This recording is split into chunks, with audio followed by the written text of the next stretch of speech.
Greetings ladies and gentlemen, and welcome to today's Reddit series video from the subreddit HFY called Children of the Gun Chapter 1, written by Altcypher. The room was dim, choked with the smell of too many bodies from too many worlds. Hushed conversation slid through the darkness like the crashing surf of the long-distant beach. The bartender polished glasses to keep himself busy and dared not take his eyes off his clientele. Waitresses glided in and out in sparse pools of light randomly. The door was open and a few faint lights from the outside spilled into the bar. A tiglin stood there, a little more than a meter tall and over-large eyes and peaked ears atop of its head. The scratchy, grey fur that covered the tiglin's body reflected in the faint light available. The tiglin made her way to the bar and clambered up to the chair to peer over the edge. The bartender looked up while still cleaning his glasses. "What'll you have?" The bartender's voice was low and brisk. It was grated on the ears of all who heard it. Water?" The tiglin's voice was high and thready. The bartender nodded and filled a small glass from a mixer gun behind the bar. He slid it across to the tiglin. "4 creds," the bartender said. "Oh my," the tiglin replied. "I had no idea a glass of water could be so much." She searched the small pouch she carried on her waist, finally retrieving the fee and laying it on the bar.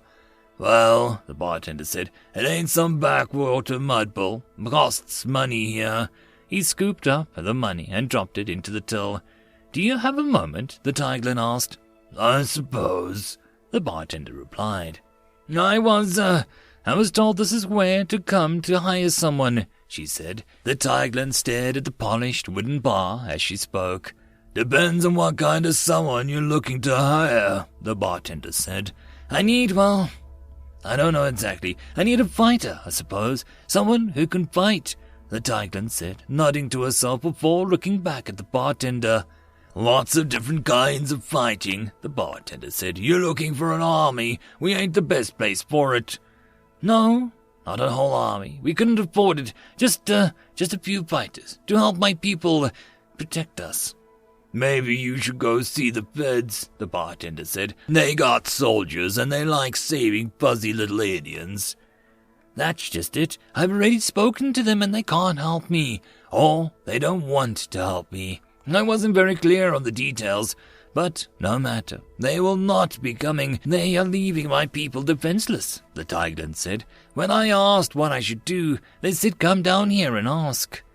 "Ma'am," the bartender said, "if you think 4 creds for a glass of water is steep, you can't afford any other people in this place." "Oh," the tiglin said. She seemed to deflate on the bar stool and stared deep into her untouched glass of water. The dark pools in her eyes began to glisten with tears.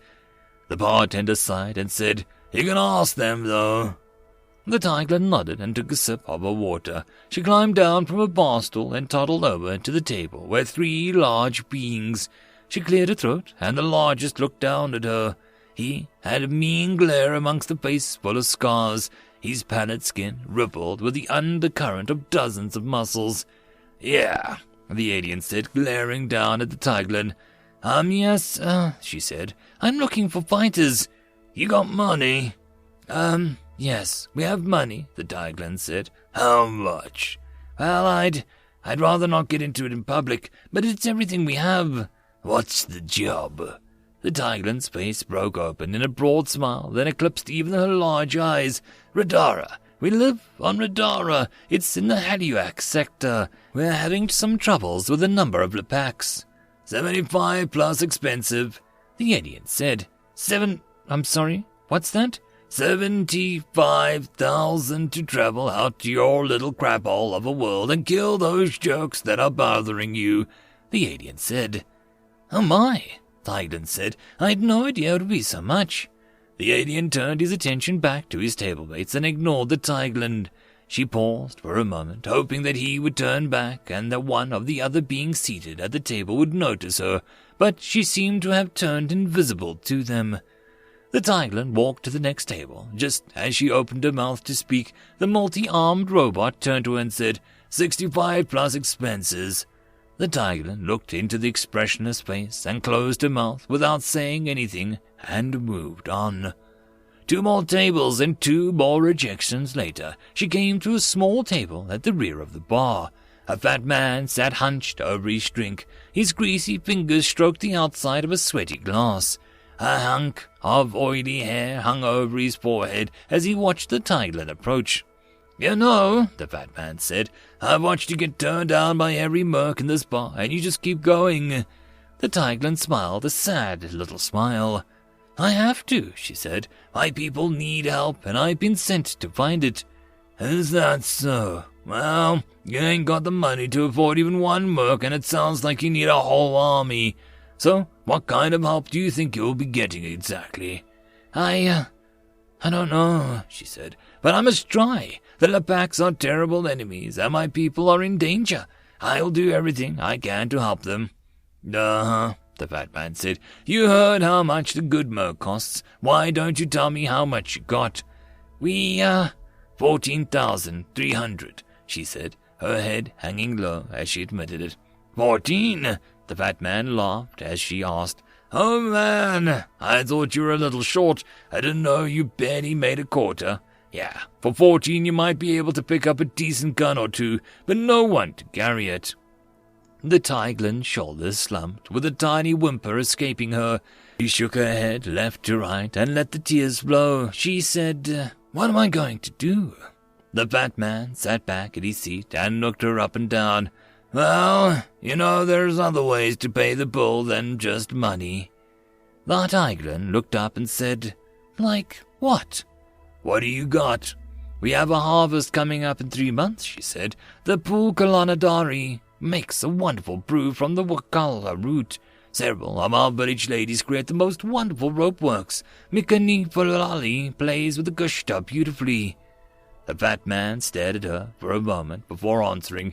"Vegetables, booze, and blankets aren't exactly what I had in mind, but maybe we can work something out," he said. "Tell you what, why don't you give me the money you've got, so I'll see if I can help you out, and then we can work out the remainder later." He smiled, showed a mouth full of faintly yellowing teeth, and an uneasy glint in his eyes. "That would be wonderful," she said. "I do not have the money here with me, but I can meet you at the docking bay tomorrow morning, and then we can head out to Radara." "No can do," the fat man said. "I'm not quite ready to head out just yet. I still have to stock up for the trip like that. Why don't we meet back here around noon tomorrow? You pay me, and then we can head out in a couple days." "I really wouldn't feel right giving you the money until we're ready to leave. Everyone in my village was worried someone would try and take advantage of me," the tigerlin said. "You do have to be careful, but I can't buy supplies I need without the money, and without the supplies I can't help your people," the fat man said. Tigerlin chewed on her lip, and she considered it. "Half," she said. "That's gonna limit what I can get. Might make it harder for me to win against these, what do you call them? Luminoxes? Lepacs. They're large, don't really care," the fat man said. "But I need the money if you want my help." "I shall accompany you when you make your purchases," she said. "I am not going to a store," he said. "The types of materials I'm going to need aren't exactly standard issue, and the people I buy them from don't like surprises or uninvited guests. Look, if you don't want to trust me, that's fine. I'll wait for an actual paying customer. Good luck finding someone to take the job." He turned back towards his drink. Tigerlin said, "No, wait, just, okay, meet me at the Fulton Money Changers tomorrow morning at 9. I'll get you your money. I'll give you 2 days to get your supplies, and then we'll leave for Radara." "Fulton's at 9. Got it," he said. "My name is Ilaria de Hotaka," she said. "Call me Jimbo," the fat man said. 5 days later, the tiny, angry tigerlin returned to the bar. She stormed back and found the same fat man hunched over his table. "When the hell were you?" she demanded. "Got busy," Jimbo said. We had a deal, mister. We were supposed to leave days ago. You took my money and then stood me up, and now you're back in this bar." "Look, you seem like a nice enough kid, but you need to leave." "I will not. You took my money, and we had a deal." "That's right," he said, his tone becoming harsh, his face turning red. "I took your money. Consider it a lesson and go home before you learn something more." Ilaria Dahataka took an involuntary step back. Her hand went to cover her throat without conscious direction. "You took her money," a deep voice said from the table to the right. "Stay out of this," Jimbo said. "You took her money and made a deal. Seems like you should honor it." The voice belonged to a man with tired eyes and a scruffy beard. "Trig, that doesn't concern you," Jimbo said. "That's where we disagree," Trig said. He stood up and strolled over to Jimbo's table. Ilaria Dahataka glanced around and noted that all the other conversation had died out and several eyes were trying hard not to be seen watching. "We can talk about this outside if you'd rather," Trig said. Jimbo stared down into his drink. He kept his eyes away from Trig at all costs. "Suppose," Jimbo said, "I give her back half of it." "That'd be awful nice of you," Trig said, "giving her a discount on your services like that." "Yeah," Jimbo said. "It's settled then," Trig said. "He'll meet you at the port. I'm sure there's a ship leaving soon." "The next ship out of my sector is in 18 days, the Tigeland said. "Don't worry," Trig said. "Ilaria Dahataka," she said. "Don't worry, Eddie," Trig said. "I'll make sure he's there. In fact, I think I might just make sure he does the whole job. I'll see if I can scare up a ship." "I'm staying at the hostel 3 towers down from here," Eddie said. "I'll come and get you when we're ready. Shouldn't be more than a day or two."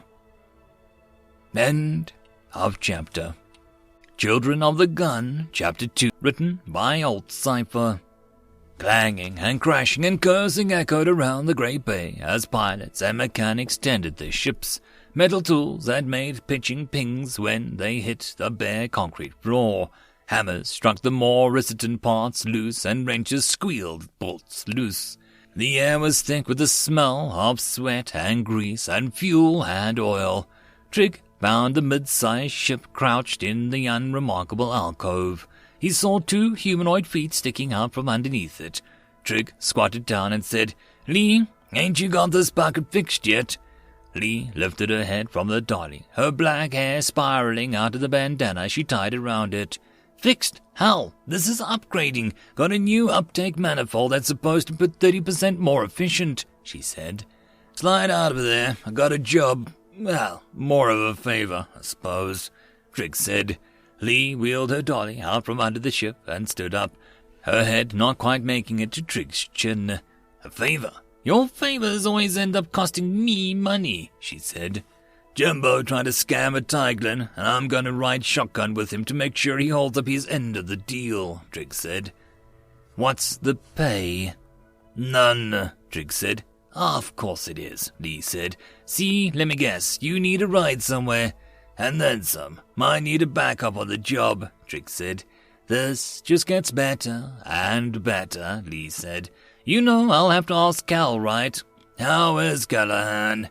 "Same as ever," Lee said. "You know he'd rather take a bullet to the head than talk about what's bothering him." She smiled when she spoke of Cal. "So why are you so set on doing a no-fee job?" "Balcor," Trig said. As soon as the word was out of his mouth, Lee's smile evaporated like an early morning dew in the sunlight. "That was 2 years ago," Lee said, her voice flat and with no afflection or inflection. "You can't tell me you've had a decent night's sleep in those 2 years, Trig said. "No," Lee said, "I can't." She turned back to the ship and popped open the access panel, making herself busy with the wires and circuits inside. "These people need help, Lee," Trig said. "Ellie, the Tigeland that came looking for help, she doesn't know what she's getting into. I have a feeling none of her people do. They've got trouble with some kind of species I've never heard of. Lepax, I think. They need help. Maybe we can make up for what we did." Lee jerked the wires around inside the open panel and slammed the inner access panel closed. "We can't make up for what we did. What's done is done." "Fine," Trig said. "We can't make up for it, but maybe we can balance the ledger." Lee stopped what she was doing, and her head sank. Her arms were still up in the access panel, and her head hung between the goalposts of her arms. "I can't, Trig. I can't go through that again." "You think you can keep living like this?" Lee sputtered in. Damn it, Trig. I know I was doing fine until you showed up. You appear out of nowhere with no warning and try to sell me on redemption. I was just starting to accept it. You did horrible things and I was just starting to learn how to live with it. What's going on? A man walked up to them and looked from Trig to Lee. Morning, Cal, Trig said. Trig has a job for us, Lee said. No pay, unknown enemies, rescue some cuddly little aliens. He seems to think it'll balance the scales from Balcor.